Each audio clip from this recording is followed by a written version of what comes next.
This week I've been working on a few projects after work. I've been fooling around with some grade 8 and higher bolts. I forged out a couple of small knives and figured I'd share that process with everybody. Really fun to make small knives out of bolts. The steel is pretty forgiving. Everything that I made 2 knives this week, and both of them I was able to quench in water, so no issues there. I actually forged them pretty thin too, so small knife, forged thin, no warping, no cracks, quenched in water. Hey, you can't complain about that. Today I'm going to go ahead and start with a grade 9 bolt, and it is considered a high alloy, high strength bolt. I went ahead and downloaded a chart online that can tell you all the identifiers for what grade bolts you might have laying around if you wanted to go ahead and do this. The material you're going to start with is not a lot of material at all, but you'd be surprised how big of a knife you can get out of such a small bolt.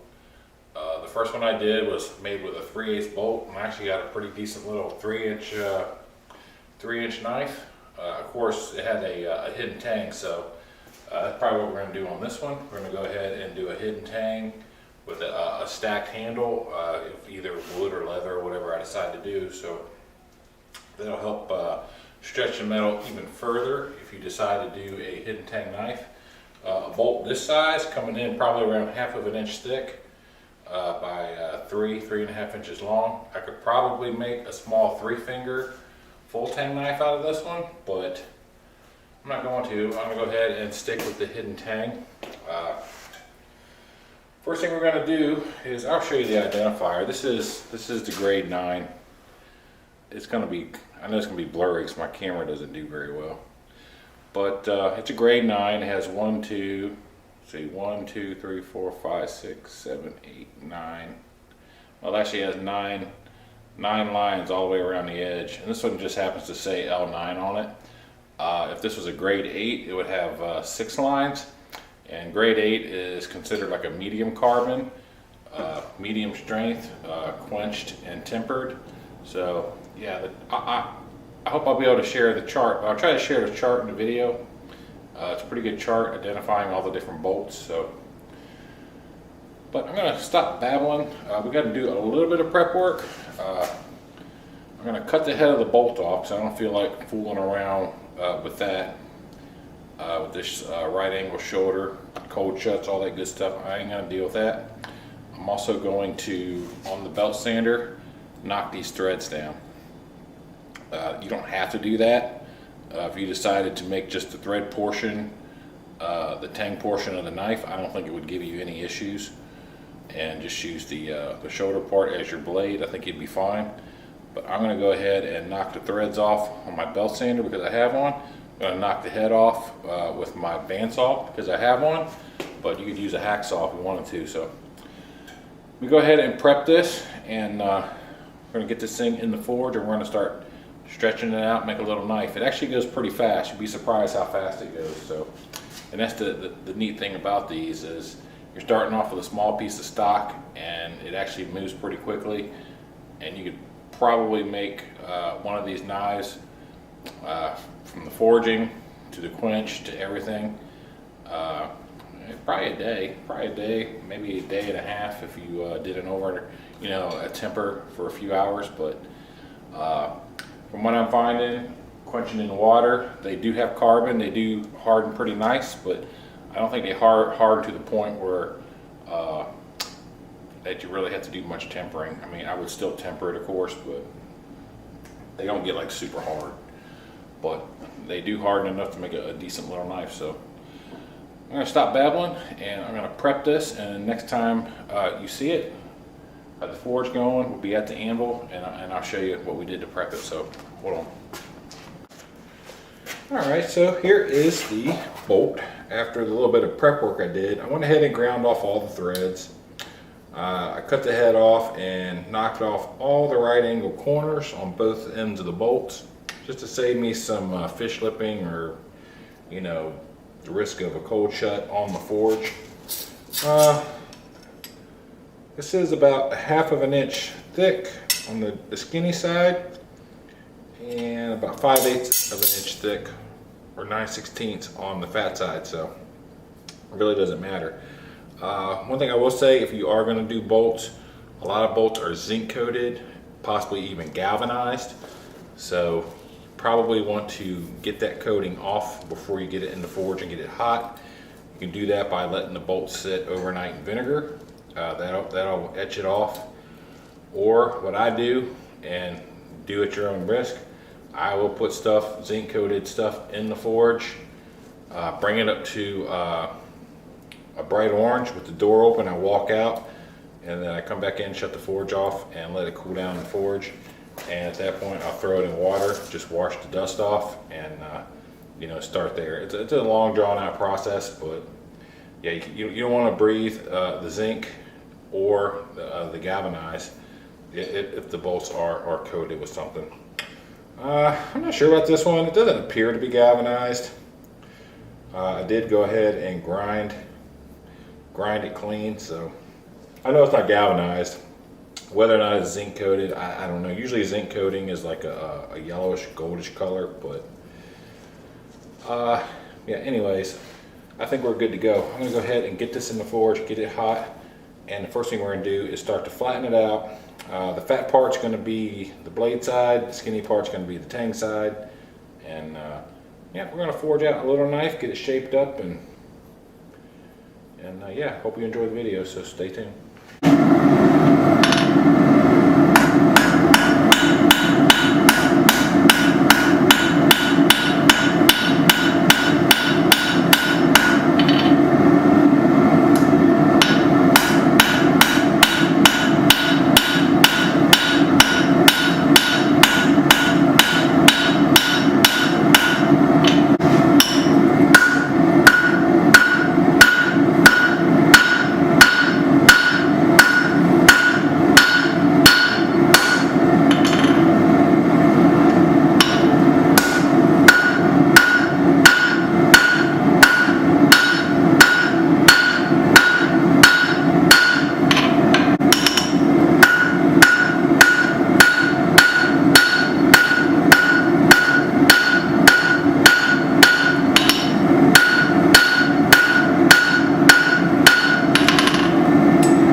So we're going to use a guillotine tool to isolate the tang area.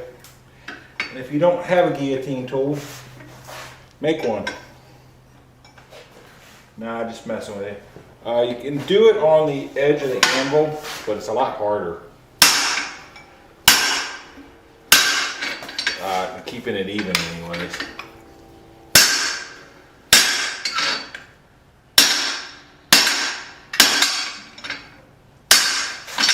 And of course it's going to make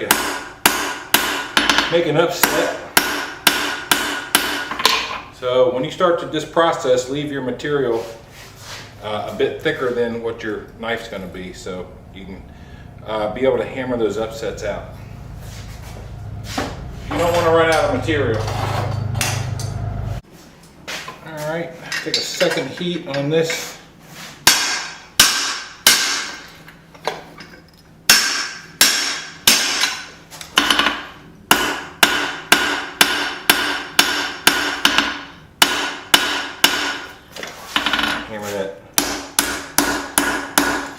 Hammer that upset out.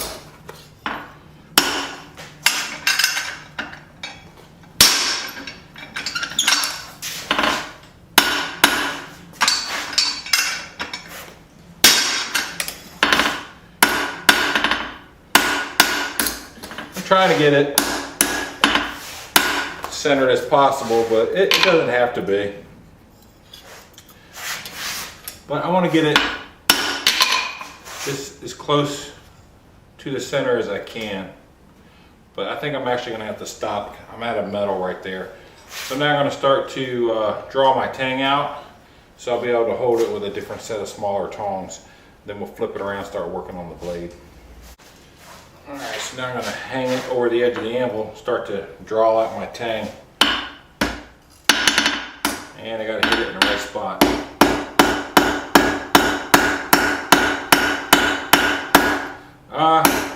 Hasn't been too many heats. To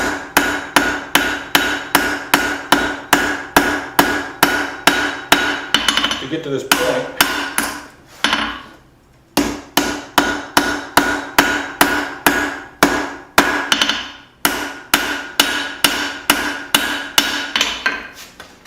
Alright, so we're going to draw this out and we're going to flip it around, start on the blade when I can hold it. Alright, so I got it stretched out pretty good. I got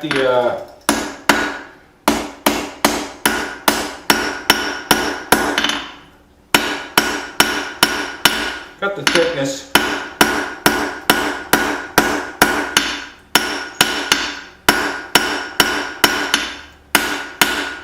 I got the thickness close, but still a little bit fat.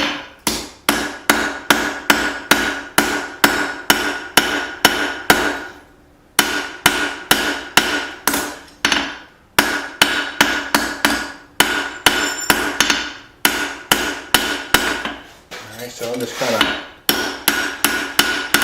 kind of plenishing right now, taking out the lumps. And this is getting pretty tough. Pretty tough steel, I can feel it. Alright, so now I'm going to flip it around. I'm going to start to shape the blade and thin that down and get ready for some bevel. So yeah, these actually go really fast. I haven't taken that many heats, so alright, get it back and forth to bring it back, put a point on it. Get in a situation like I'm in now where my isolation for the tang is not quite centered. It's not quite as deep on this side as it is on this side. This side's the shallow side, this is the deeper side. I'll make the shallow side the point. That's where I'm going to put the point. So the ideal thing is to have it in the center, but if it's off center, take the side that is closest to the edge and make that the point side. And I lost my heat. All right.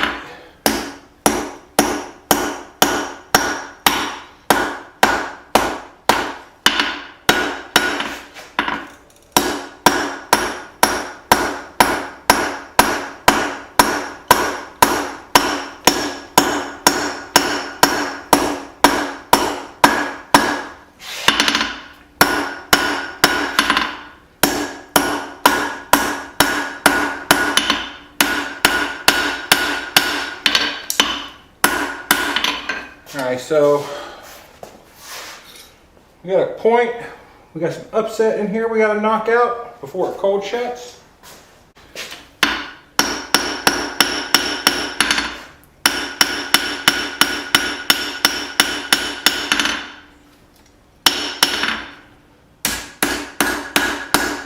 Alright, take a minute and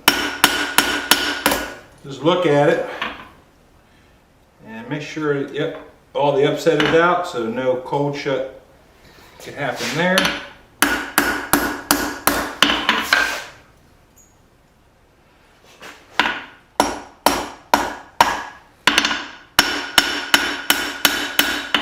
Some dark heat hitting, just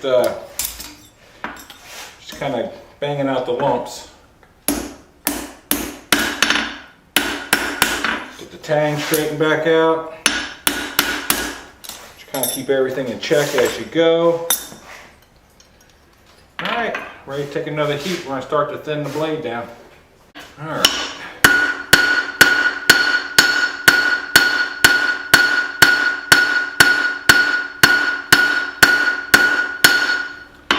I'm just using the horn.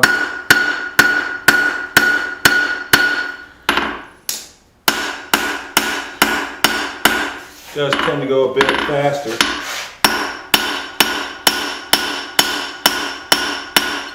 And then when you get it on the flats here, up on the anvil face and take the lumps out, it moves it even more. So get it all lumpy over here on the horn, and then when you flatten it out, it moves it even further. So, all right, we're gonna keep doing this for a couple heats. We'll get ready to put some bevels in. All right, so I got the thickness I want. Now I'm gonna use the anvil face to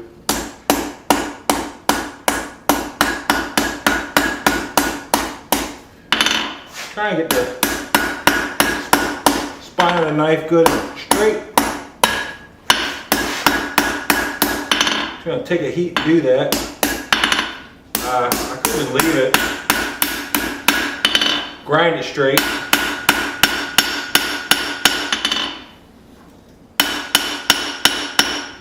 I'm gonna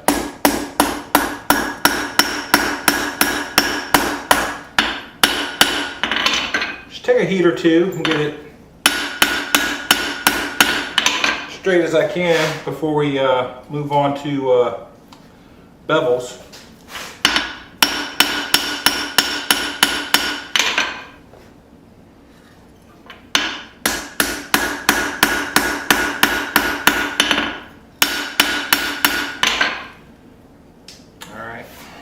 All right, so I got it close.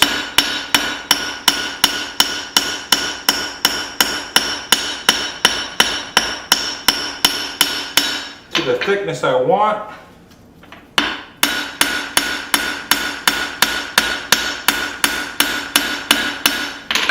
Focusing all my blows on the spine side of the edge, or the knife I should say. Now it's time to lay in some bevels. And as I do bevel work, it should start to straighten the blade back out.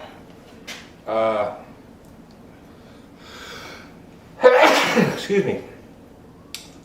The nice thing about this style knife, it's going to be a puku style knife. So there's going to be no ricasso area. Excuse me. Heck, oh, bless me in the comments. So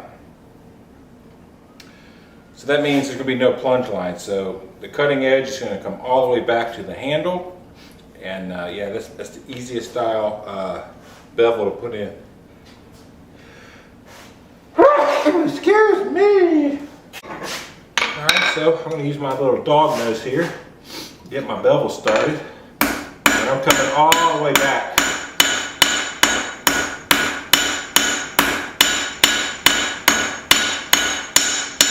All the way back.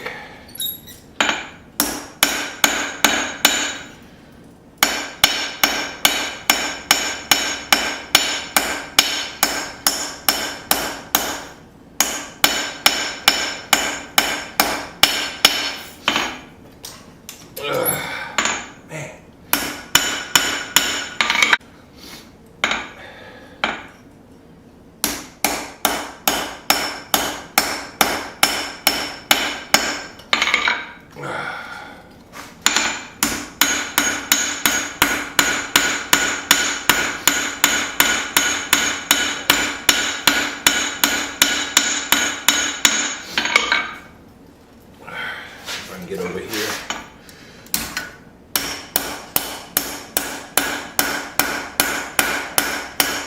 Kind of gotta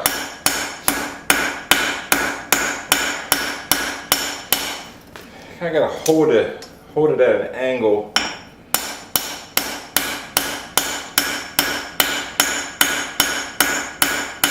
Try to, anyways. But it's hard to see the line.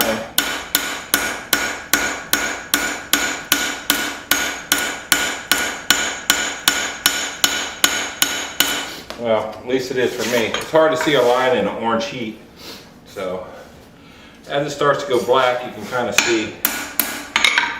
see your bevel lines start to take shape.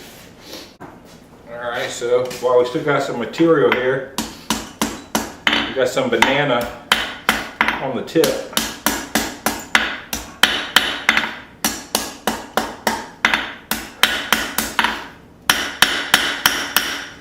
Which is okay.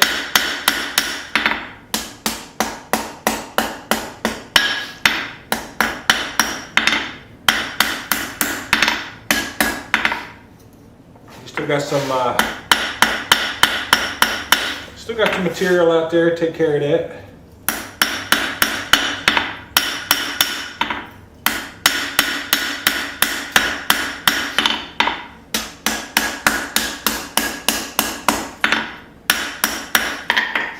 All right, so I'm gonna make another pass on the bevel, and that'll probably be it for that.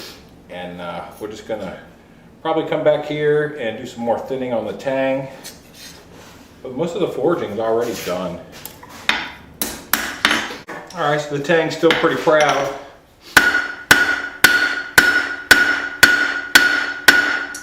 So I'm gonna taper that out.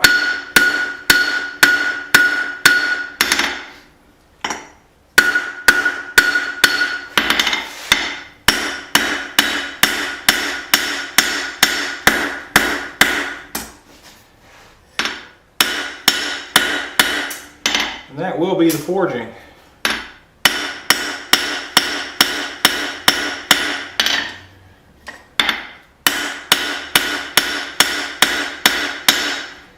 Probably one more heat.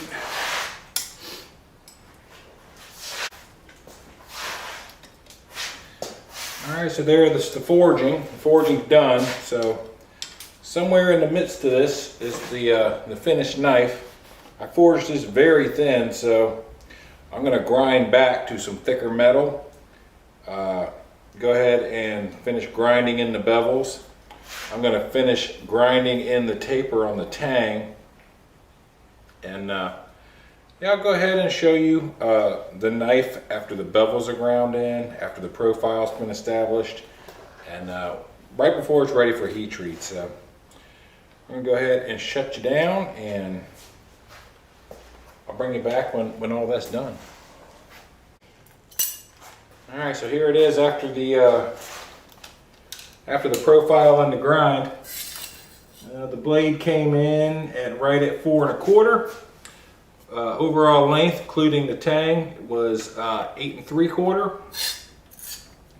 Wound up with a final dimension of about 1/8 of an inch thick that tapers down to the point, and 1/16 of an inch, maybe even shy of a 1/16 of an inch on the edge as of now, going into heat treat.